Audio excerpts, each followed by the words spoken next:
So first of all, whenever it comes to food poisoning, you have to separate it out into something that happens within 6 hours, something with an incubation period of 8 to 16 hours, and anything more than 16 hours. Okay, that is the three parts. So what is the organism responsible for food poisoning within 1 to 6 hours? Only two organisms. One is Staphylococcus aureus, another one is Bacillus cereus, emetic type. Okay.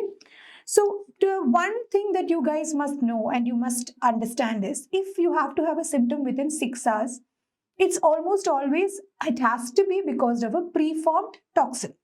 So the first symptom is vomiting. So vomiting is something which is very commonly seen in this type of food poisoning. The food is just reaching the stomach, and from there it is getting, the patient is having vomiting and it is getting expelled out. There could be abdominal cramps and diarrhea as well, but vomiting is a predominant symptom. Now the common food sources, it's not possible to remember all, but let's try and remember some of the main ones. Like for Staph aureus, it's almost always associated with mayo, dairy products, okay? Sometimes pastries. These are the commonly implicated problems with Staph aureus.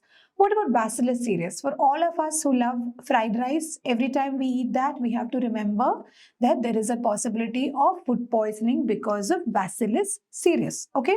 Nobody forgets that fried rice because we know that everyone loves it. Then what about 8 to 16 hours incubation period? So 8 to 16 hours is again two organisms only, Clostridium perfringens and Bacillus cereus, diarrheal type. So once you reach the 8 to 16 hours time period onwards, there is no vomiting. So this is just abdominal cramps and diarrhea. And for Clostridium perfringens, it's mainly associated with beef and poultry. Whereas for Bacillus cereus, it could be associated with meat, vegetables, cereals, and so on. So how can we remember this? I think we can remember that for 8 to 16 hours, it's mainly non-veg food. That is beef and poultry for Clostridium perfringens and meat in general and some vegetables for Bacillus cereus, diarrheal type. Now comes to the more than 16-hour incubation period. Lots of microorganisms come in this. Let's try clubbing 2-2 so that it becomes easier for us to study. So watery diarrhea. Okay, so watery diarrhea, which are the two main organisms implicated. One is Vibrio cholera, other one is enterotoxigenic E. coli. So both of this, Vibrio cholera again, let's try and remember it's halophilic. So shellfish and water are important when it comes to Vibrio cholera. And enterotoxigenic E. coli, again water, salads, okay, all these cheese, all that is implicated in enterotoxigenic E. coli. So VC and ETEC, they cause watery diarrhea and mainly water, shellfish for Vibrio cholerae and water and cheese and salads for enterotoxigenic. Then enterohemorrhagic, the name itself says that there is a hemorrhagic. So it is a bloody diarrhea. And a number of food items are implicated, mainly ground beef, raw vegetables, apple juice, milk. So all these can cause, okay? So beef, apple juice, milk, all are implicated. Then comes inflammatory diarrhea. Inflammatory diarrhea, it's mainly non-typhoidal salmonella, and there is one more on the next slide, that is Campylobacter jejuni. So two organisms associated with inflammatory diarrhea is non-typhoidal salmonella and Campylobacter jejuni, of which non-typhoidal salmonella is mainly, this is a common problem which is very much rampant.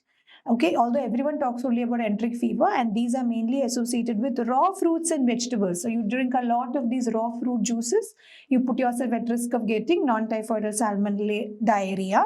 Similarly, eggs, okay, milk, juices, like earlier also I said, so all this can cause problems. Then coming to Campylobacter jejuni, again raw milk, water and poultry, these are implicated.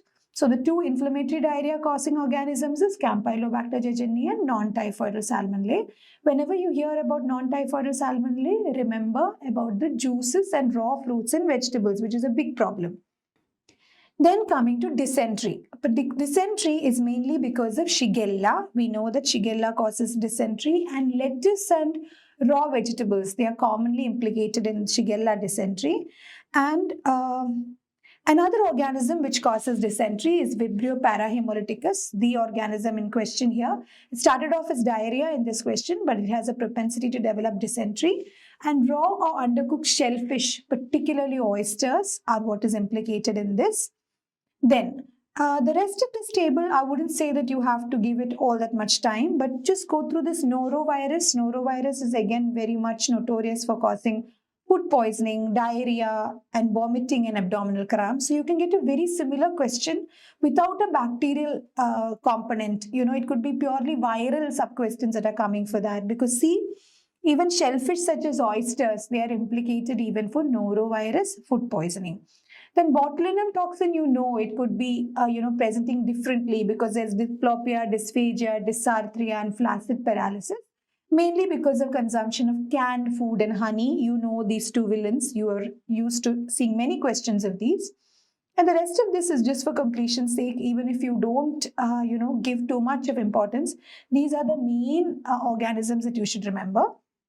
So once again, very quickly, less than 8 hours or less than 6 hours of an incubation period is for Staph aureus and Bacillus cereus, the emetic type of food poisoning, whereas 8 to 16 hours is for Clostridium perfringens and Bacillus cereus, diarrheal type.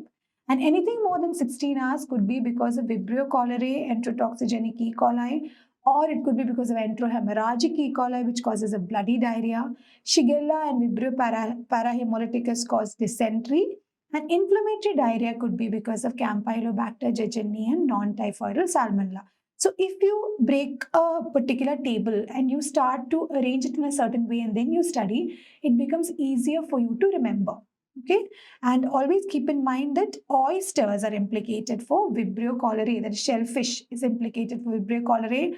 Oysters are implicated for Vibrio parahemolyticus, and there's a little villain in that table which is norovirus.